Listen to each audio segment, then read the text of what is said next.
इस समय हमारे साथ कांग्रेस के दिग्गज नेता अशोक जैन मौजूद हैं, जिनसे हम बात करेंगे।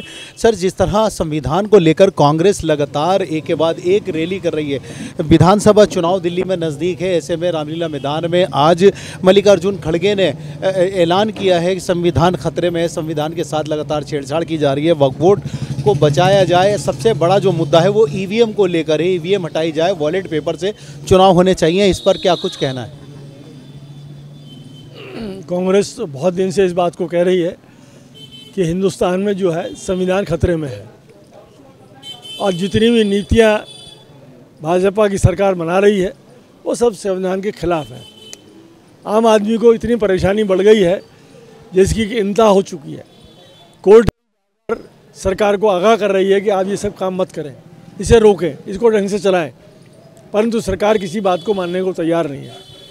आज की रैली उसी संदर्भ में की गई थी और नॉन पॉलिटिकल पार्टी मीटिंग थी जिसमें कि सारे हिंदुस्तान के लोग आए। हमारे अध्यक्ष जी भी वहाँ पर पहुँचे और उन्होंने बात कही है।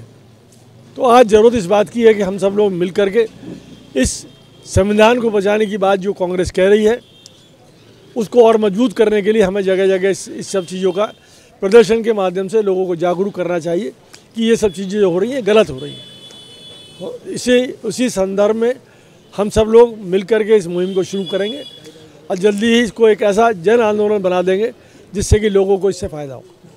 सर, कांग्रेस का आरोप है अराजकता माहौल देखने को मिल रहा है देश भर में। संबल हिंसा की बात करें या मणिपुर की बात करें, राहुल गांधी ने जिस तरह संसद में मांग की है कि संबल मुद्दे पे चर्चा की जानी चाहिए या मणिपुर मुद्दे पे चर्चा की जानी चाहिए, सरकार इन मुद्दों को भटका रही है, कांग्रेस का क्या कुछ कहना है? नहीं, कांग्रेस की नीति तो बिल्कुल स्पष्ट है। हमारे नेता जो बात कह रहे हैं कि इस पर चर्चा होनी चाहिए और सभी लोग चारों तरफ से आवाज़ ये उठ रही है कि इस पर चर्चा होनी चाहिए, क्योंकि जिस तरह से संबल में किया गया है, सरकार ने जिस तरह से वहाँ पर लोगों पर अत्याचार किया है, गोली चलाई है, डंडे चलाए हैं, वो ठीक नहीं है। तो उसको रोका जाना चाहिए और उस पर चर्चा होनी चाहिए। मणिपुर की चर्चा की बात तो बहुत दिन से कांग्रेस कर रही है। हमारे नेता राहुल गांधी जी बराबर इस बात को कह रहे हैं कि प्रधानमंत्री जी मणिपुर क्यों नहीं जाते, जाएँ, देखें, स्थिति को समझें, उसे ठीक करें। आज इतना हाहाकार मणिपुर में मचा हुआ, सारी दुनिया देख रही है इस बात को, पर हमारे प्रधानमंत्री जी उस पर ध्यान नहीं दे रहे। तो मेरी सबकी तरफ से प्रार्थना है कि प्रधानमंत्री जी उस पर ध्यान दें और इस हिंसा को रोकें तुरंत। सबसे बड़ी बात यह है सर, संविधान को लेकर गंभीर चर्चा को लेकर बात की जा रही है। कई बार सदन स्थगित कर दिया गया है, लेकिन संविधान बचाने की जिस तरह कांग्रेस बात कर रही है, संविधान में संशोधन लगातार देखने को मिल रहा है।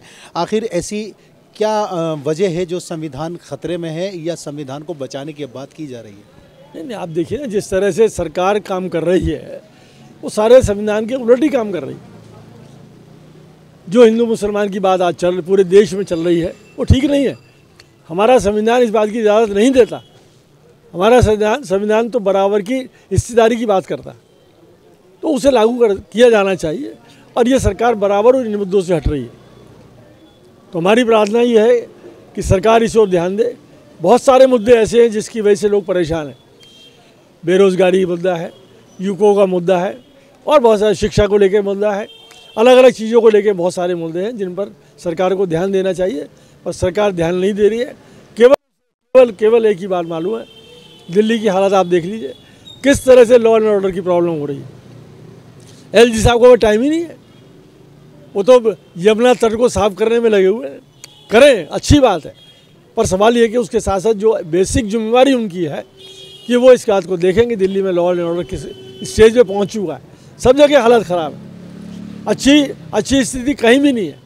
रोज़ गोली कांड हो रहा है, रोज़ मर रहे हैं, पुलिस वालों पे वो हो रहे हैं लोग, जेलों जो सरकारी थाने हैं उनमें लोग मर रहे हैं। तो ये स्थिति को बहुत दिन तक जनता बर्दाश्त करने वाली नहीं है। आप सामने वाले को किसी को भी चोर साहूकार कह सकते हैं, पर आपका जो अपनी बात है उसको भी आप पूरा करें। हमारी सबकी लोगों की यही कहना है कि आप सब लोग मिल करके इस काम को करें और मिल करके इस काम को जब भी कर पाएंगे जबकि ये स्थिति ठीक होगी। जी हाँ, संविधान को लेकर कई गंभीर सवाल उठाए जा रहे हैं। देश के कई राज्यों में चुनाव संपन्न हो चुके हैं, लेकिन कई राज्यों में भी चुनाव संपन्न बाकी है। दिल्ली की बात करें तो दिल्ली विधानसभा चुनाव भी नज़दीक है, जिसके बाद में अब कांग्रेस की बात करें तो लगातार संविधान बचाओ के नारे कांग्रेस की तरफ से लगाए जा रहे हैं। हमारे साथ और भी कुछ लोग मौजूद हैं। सर, जिस तरह कांग्रेस की जो मांग है संविधान बचाने की मांग की जा रही है, क्या ऐसी वजह है जो आज संविधान खतरे में नज़र आ रहा है? भैया, जैसे अभी आपने देखा कि आज जब कोई संविधान की बात करता है तो ये हिंदू मुस्लिम का झगड़ा बीच में ले आते हैं। हजारों वर्षों से हम लोग एक साथ रहते हैं, प्यार मोहब्बत से रहते हैं, घर घर एक दूसरे के त्योहारों में शरीक होते हैं, परंतु ना जाने ये लोग ऐसी क्यों बातें करके ऐसा हमारा माहौल, इन्होंने देश का माहौल ख़राब कर दिया। आज हजारों वर्ष पुरानी मस्जिदें, जिनको ये लोग ये कहते हैं कि इसके नीचे मंदिर है, राम मंदिर है, किसी में कहते हैं शिव मंदिर है, ये लोग सिर्फ फ़िरका परस्ती की बातें कर रहे हैं, जिससे देश का अंदर माहौल ख़राब हो, देश में माहौल ख़राब हो। ये हिंदू मुस्लिम बात करके इलेक्शन जीतना चाहते हैं। इसलिए हमारे राहुल गांधी नेता जो हैं वो ये चाहते हैं कि संविधान के अंदर जो चीज़ें सभी सौ वर्ष हजारों वर्ष पुरानी हैं उसको आग बगल चेंज करना चाहते हैं, उसको कोई ऐसा कानून बनाए। अब ये चाहते हैं, भी पिछली लोकसभा में आपने देखा इन्होंने 200 लोकसभा सदस्य सस्पेंड कर दिए। किस कर दिए? ये लोग खुद ही नहीं चाहते, चाहते हैं कि हिटलरशिप, डिक्टेटरशिप चाहते हैं ये, कि जो हम कह रहे हैं वो ठीक है, जो हम कहते हैं वो बात ठीक है, अन्यथा जो बात हमारी नहीं मानेगा हम उसको अपनी ताकत से, क्योंकि हम सत्ता में हैं, उसको मनवाएंगे, अन्यथा आप सब बाहर जाओ। जिस तरह देश में अराजकता देखने को मिल रही है, हिंदू मुस्लिम के नाम पे, धर्म जाति के नाम पे विवाद, लगभग विवादों को बढ़ावा दिया जा रहा है, क्या कहेंगे कि जिस तरह के मुद्दे आज उठाए जा रहे हैं, मंदिर मस्जिद के नाम पे राजनीति की जा रही है, कि राजनीति का समापन होना चाहिए? बिल्कुल समापन होना चाहिए। आप ये देखना कि हजारों वर्षों से जो रवायत हिंदू मुसलमान सिख ईसाई सबके साथ मिलजुल कर हम कर रहे थे, आज उन बातों को इन्होंने दरकिनार कर दिया। सिर्फ हिंदू हिंदू हिंदू, जब हिंदू भी इनके खिलाफ है, लेकिन ना जाने ये ईवीएम के द्वारा किस तरह ये अपनी राजनीति को चला रहे हैं। ईवीएम में जीतते हैं, हर रिजल्ट आते हैं, रिजल्ट आने से पहले जितने भी लोग बाग अपना आकलन करते हैं वो लोग ये कहते हैं कि जी ये पार्टी जो है बिल्कुल अब इनकी जमानतें जब्त होंगी। ना जाना जब रिजल्ट आते हैं तो ये लोग जीत जाते हैं और बहुमत से जीतते हैं। ऐसा इन्होंने प्लांट कर रखा है। हमारी जानिब में तो ऐसा लगता है कि इन्होंने ऐसा प्लांट मशीनों को किया हुआ है।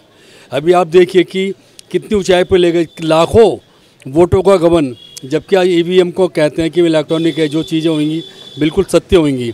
शाम को 5 बजे रिपोर्ट देता है इलेक्शन कमीशन, देता है कि उदाहरण के लिए कि 10 लाख वोट पड़ी हैं। अभी पता लगता है रात तक होते होते 15 लाख वोट पड़ गई। वो 5 लाख वोट कहाँ से पड़ती हैं? वो 5 लाख लोग कहाँ से आते हैं? तो ये बिल्कुल तय है कि ये एक प्लान करके काम को कर रहे हैं और सत्ता में डिक्टेटरशिप ला के और एक छत्र राज करना चाहते हैं। जी हाँ, ईवीएम को लेकर या बात करें संविधान को लेकर कांग्रेस की तरफ से कई आरोप जो है वो भाजपा सरकार पे लगाए जा रहे हैं। कांग्रेस की लगातार मांग है ईवीएम हटानी चाहिए। संदीप सेठ, अगर ईवीएम नहीं हटाएंगे तो ये जो घपले हो रहे हैं कभी नहीं रुकेंगे। महाराष्ट्र में चुनाव हुए, ईवीएम में 2 हैं केवल, शिंदे की और बीजेपी, और वहाँ पे झगड़ा हो रहा है मुख्यमंत्री किसे बनाए। मुख्यमंत्री अभी कोई डिसाइड नहीं हुआ और डेट पहले डिसाइड हो गई है। तो ये अपने घपले छुपाने के लिए तो ये चीज़ें हो रही हैं, इससे देश आगे थोड़ी ना बढ़ेगा। देश में अराजकता का माहौल देखने को मिल रहा है। संभल की बात करें या मणिपुर की बात करें, हिंसा के मामले लगातार सामने आ रहे हैं, जिसे लेकर कांग्रेस जो है अब सदन में भी लगातार आवाज़ उठा रही है। मंदिर मस्जिद के नाम पे दंगे हो रहे हैं, सियासत चरमराती नजर आ रही है, क्या कहेंगे आप? आपकी बात का जवाब मैं देता हूँ। जहाँ भी झगड़े होते हैं, कांग्रेस की सरकार है वहाँ झगड़े हुए तो मोदी साहब पहुँच जाते हैं। जहाँ बीजेपी की सरकार है झगड़े होते हैं मोदी साहब कभी नहीं पहुँचते। क्यों? इसका आंसर है किसी के पास? कभी फोर्स नहीं भेजेंगे। मणिपुर में झगड़े हो, कभी फोर्स नहीं भेजी इन्होंने। क्यों नहीं भेजी भाई? कि कांग्रेस का गढ़ है, अपने आप होते रहेंगे झगड़े, अपने आप निपटते रहेंगे। अगर अभी पंजाब में इतनी अराजकता है, पराली जल रही है, कोई इशू नहीं उठा रहे ये लोग। बस जीत गए, वहाँ पर अपनी शक्ल दिखाने पहुँच गए, शाह जी पहुँच जाते हैं, मोदी जी पहुँच जाते हैं, हार गए तो कहीं जाते ही नहीं है। ईवीएम से जहाँ जीतना है वहाँ जीत जाता है, जहाँ नहीं जीतना वहाँ नहीं जीतते। क्यों नहीं जीतते? वहाँ अराजकता है, वहाँ इनकी चलती नहीं है। कर्नाटक में क्यों नहीं जीते? कर्नाटक में बुलाओ ना हिंदू मुसलमान का, जहाँ कुछ इनको दिखता है इलेक्शन आ रहे हैं, हिंदू मुसलमान का फसाद कराते हैं और अपने चुपचाप बैठ जाते हैं। फिर ईवीएम के करते हैं, कोई कुछ बोलता नहीं, सब झगड़े में लगे रहते हैं।